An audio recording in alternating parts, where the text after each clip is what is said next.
Every company that's here under this roof that we're in right now helps to service the brand, helps to service Southern Ground. It helps to service the camp that we're building. It helps to make all of the merchandise and all the stuff that we sell at all of our shows. And it helps our construction company, all the different stuff that we do. We've got a lot of it in-house, and we got an amazing team of talented people that are all here under one roof.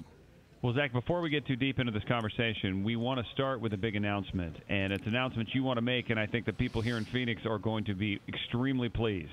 Oh, yeah. Can we get a drum roll? Oh, yeah. Drum roll. Come on, Zach. Drop it like it's hot. All right, October 8th. October 8th, we're playing at the Auction Pavilion. October 8th, we'll be there. The tickets go on sale next Friday on May 1st, so we're going to be coming through Phoenix. Coming smoking gun. Best production that we've ever done for a live show this year.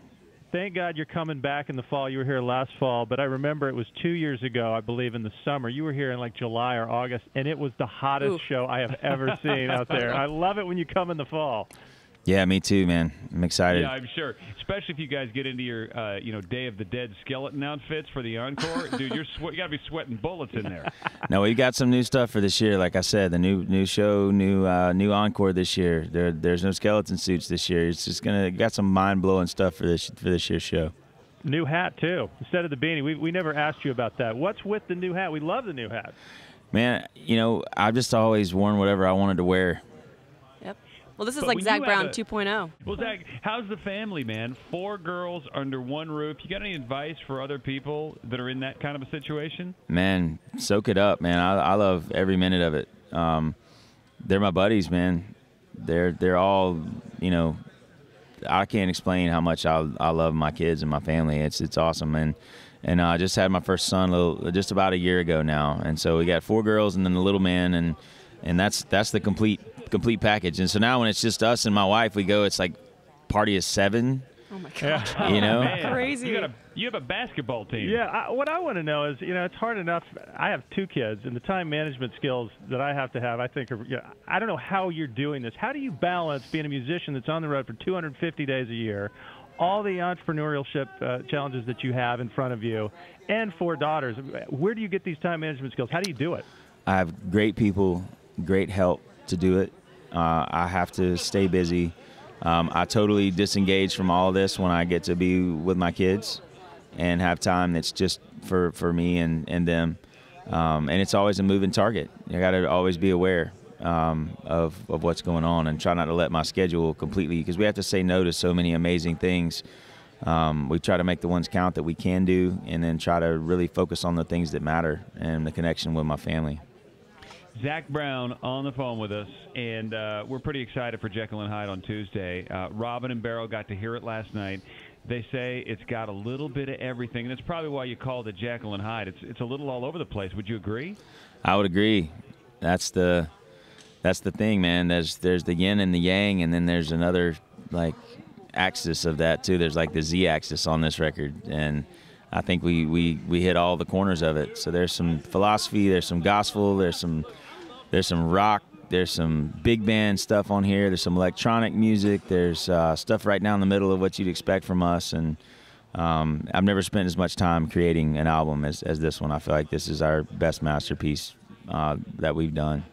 It's great. That's the way your shows are, too. You're going to get a Metallica cover, and then you're going to get something really traditional. Have you ever gotten pressure from the record company early on to say, look, you can't do all this stuff in concert. You got to go one way, country or... Well, now it's his record right, label, now so it's yours. no It doesn't matter. But anybody. early on, did you get that pushback? Early on, I had a lot of people telling me I needed to do a lot of things, and I think it took longer for us to kind of make it than it did for other bands. I mean, it took us 10 years of grinding on the road and playing to get to do it, but we got to do it our own way, and it was worth it because of that, because I don't like to dance for other people. I like to try to be real and play the music and write the music from my heart and from my life and the experiences that we have, and I'm not capable of doing anything else. I think that if I couldn't have made it to being myself, I would still be just traveling around and playing clubs and doing that. a gypsy soul. Zach, a lot has been said the last couple of days about Camp Southern Ground and the legacy that you're going to leave for these kids that get to come out and visit your property. Do you have a memorable camp experience? Obviously, camp was a big thing for you as a kid. Do you have one memory that stands out? I have so many of them. I just remember my counselors being larger than life and being like an amazing, like a new uncle for the week that I was there, and wanting to be like them and wanting to see the way that they were helping and the way that they were engaging the kids and letting us in like family. And I've had lots of things. I remember one time as a counselor, we were hiking and we were taking rappelling ropes up this cliff to come down. And the kids that were in my group were probably 7 or 8 years old. And I remember I had one little kid, his name was Mikey. And he was smaller than the other kids, but he was real, just eager. He wanted to, and he was carrying this huge climbing rope. And so we're walking on this trail, and it's kind of, you step off the trail and you fall down, 40, 50 feet.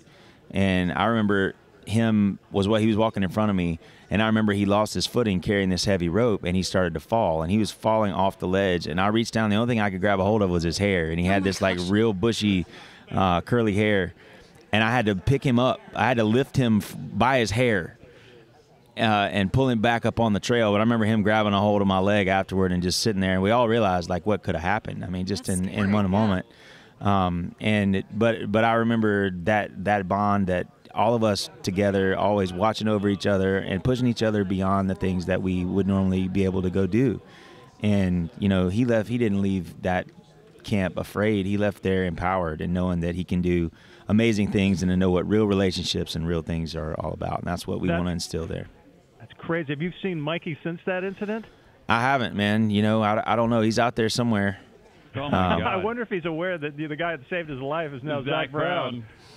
Man. Well, I'll tell you, I like to do a lot of hiking, Zach. So my takeaway is I'm growing my hair out. That's my takeaway. So somebody's got something to grab when I fall off the cliff, baby. Yep. Great. Tease it up, too. Go ahead and get it did. Go ahead and get your hair did. Get you a permanent. It's got to have some lift on it. If this kid had slick hair, I might not have been able to grab a hold of him, man. So that's exactly right. Right on. Yeah. Zach, you have one of the world's greatest knife collections, we understand. How many are you up to now? I don't keep count, man. But it's always a journey. I'm always looking to see how other people are making them and what they're doing and different design. And I just absolutely love knives. I'm a knife nut, and I've loved them my whole life. My dad, through a lot of his travels, working with traveling all over the world, he would bring me different knives from different places like Mongolia and Taiwan and China. And it was like my treasure trove to get to go through all the knives. And so we make them. We make really fine carry knives here and sportsman's knives, and but I'm always a student to them. Like I go to Blade Show every year, which is here in Atlanta, and we have a big booth there for our knife company, for Southern Grind. But we get to see all the knife materials and all the knife makers from all over the world come into one place. So that's always like, that's like Disneyland for me in there. Well, Zach, we know you're out of time, but we appreciate so much you inviting us down to Camp Southern Ground, the tour, the food, the hospitality. You're a one-of-a-kind class act, brother. We all appreciate you and what you do for country music. Thank you, and thanks for sending your team down so that they can help spread the word for the camp, too. And it's something that you really have to see to understand it, this kind of healing university that we're working on building down here. And thank you so much for lending us your folks and for the word, too, and helping us to get it out there. Zach, you're absolutely welcome. We really appreciate you being with us. All right. We'll see you on October 8th. October Yeah. 8th, man. Can't wait. Thanks so much, Zach, Yes, sir. and have a wonderful